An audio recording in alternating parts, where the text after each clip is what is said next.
कृषक उत्पादक संगठन एवं औद्यानिक विपणन सहकारी समिति लिमिटेड टिकरी वाराणसी द्वारा जिसके सहयोग से नवीन एवं अभिनव सौर अनुप्रयोगों निशा विषयक 2 दिवसीय प्रशिक्षण कार्यक्रम का शुभारंभ किया गया। एक रिपोर्ट मोनू पांडे के साथ।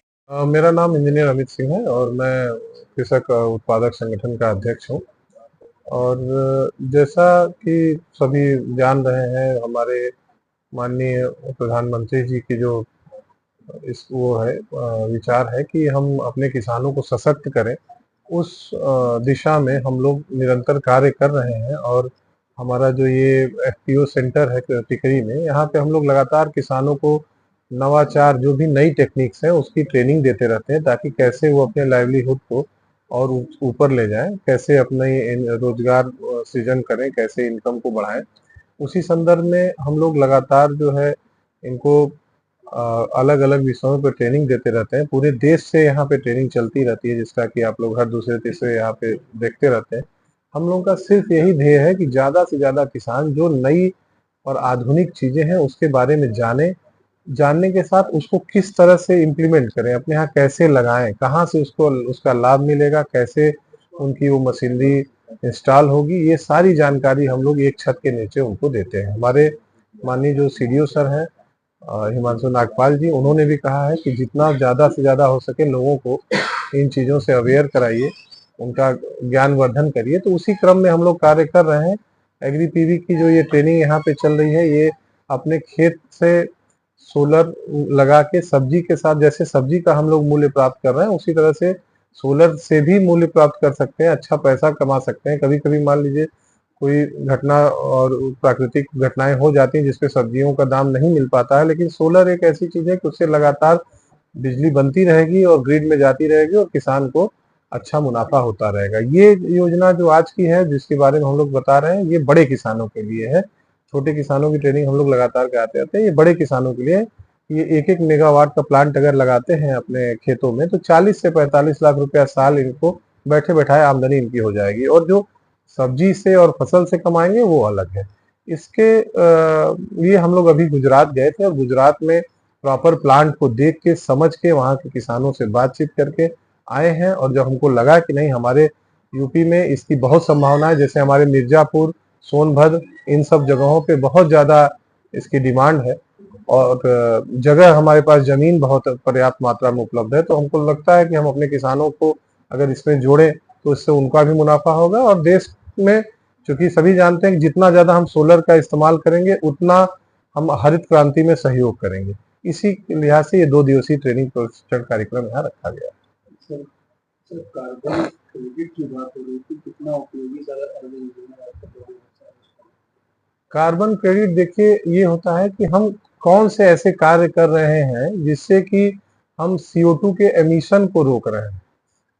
जो CO2 बनता है, जो कार्बन डाइऑक्साइड बनती है, उसका जो फॉर्मेशन होता है, किस किस कार्यों से हम उसको रोक रहे हैं। जैसे हम अगर जरूरत से ज़्यादा अपना पेट्रोल न जलाएं तो भी हम CO2 एमिशन रोक सकते हैं। हम बहुत ज़्यादा AC न चलाएं तो भी रोक सकते हैं। कुछ चीज़ें हैं जो हमारे हाथ में नहीं। अब इतनी गर्मी है तो अगर हम किसी से ये कहें कि भैया AC मत चलाओ, तो वो बेमानी हो जाएगी बात। उससे अच्छा हम ये कहते हैं कि आप AC चलाओ, सब कुछ करो, लेकिन आप सोलर से चलाओ। सोलर से चलाएंगे, सोलर एक रिन्यूएबल एनर्जी सोर्स है, वो कभी खत्म नहीं होना है, उससे कोई प्रदूषण नहीं है। तो आप सब कुछ यूज करिए, इस्तेमाल करिए। अगर मनुष्य ने ये सब चीजें इजाद की हैं तो अपने सुख सुविधा के लिए, तो इसमें कोई बुराई नहीं है। आप इसका इस्तेमाल करें, लेकिन बुद्धिमत्ता से इस्तेमाल करें। अगर हम पेड़ जला के AC चला रहे हैं तो ये कहीं से बुद्धिमानी नहीं है। मेरा नाम प्रवीण प्रकाश है। मैं 94 बैच का IAS हूँ। मैं आंध्र प्रदेश काडर से हूँ। मेरे जो पेरेंट्स हैं, मेरे बाबूजी और माँ, वो यहीं पर सेटल्ड हैं बनारस में। तो मैं वीकेंड पे बनारस आता हूँ। तो आज मुझे फार्मर्स से, जिनका सोलर के ऊपर एक ट्रेनिंग प्रोग्राम चल रहा है, उनसे मेरे को बात करने का मौका मिला। मैंने उनको जो पिछले 30 साल का मेरा अनुभव है IAS का आंध्र प्रदेश से, उसमें मैंने उन्हें बताया कि जब मैंने 1994 में आंध्र प्रदेश ज्वाइन किया, तो उस समय जो सबसे अमीर फार्मर होते थे वहाँ पर, वो एक वेस्ट गोदावरी ज़िले के होते थे, जो कि बहुत ही इरिगेटेड एरिया है। गोदावरी नदी से पूरा वहाँ एनिकट लगा के डाइवर्शन स्ट्रक्चर लगा के पूरा वहाँ पर इरिगेशन होता है। और एक अनंतपुर जिला था जो कि बहुत ही मरुस्थली, केवल वहाँ पर मानसून फेड एग्रीकल्चर होता था और सबसे गरीब फार्मर्स वहाँ के माने जाते थे।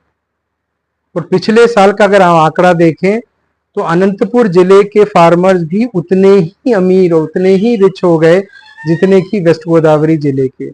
तो पिछले 30 साल में उन्होंने ऐसा क्या किया कि वो वेस्ट गोदावरी जिले के फार्मर्स के बराबर बन गए। तो उसका जो केस स्टडी है, वो केस स्टडी मैंने अपने जो हमारे यहाँ जितने भी फार्मर्स आए, जो बनारस से थे, अगल बगल के जिले से थे, जौनपुर से थे, भदोई से थे, उन सब के साथ भी मैंने वो शेयर किया। तो जो मेन जो बात निकल के आती है कि क्या अनंतपुर के फार्मर्स ने किया, उन्होंने 3 चीजें की। एक पहली चीज है टेक्नोलॉजी अडॉप्शन। हमेशा ओपन माइंड से, हमें चाहे हम एग्रीकल्चर हो, हॉर्टिकल्चर हो, इंडस्ट्री हो, सर्विस सेक्टर हो, चाहे हम किसी भी क्षेत्र में हो लाइफ में, किसी भी वॉक ऑफ लाइफ में, हमें टेक्नोलॉजी को अडॉप्ट करना चाहिए, ओपन माइंड रखनी चाहिए टेक्नोलॉजी के बारे में। अनंतपुर के फार्मरों ने ऐसा किया। उन जमानों में पहली बार इंडिया में ड्रिप और स्प्रिंकलर आए, उन्हें धीरे धीरे ड्रिप और स्प्रिंकलर लगाया और आज अनंतपुर का 1 एकड़ लैंड भी ऐसा नहीं है जहां ड्रिप और स्प्रिंकलर नहीं लगा।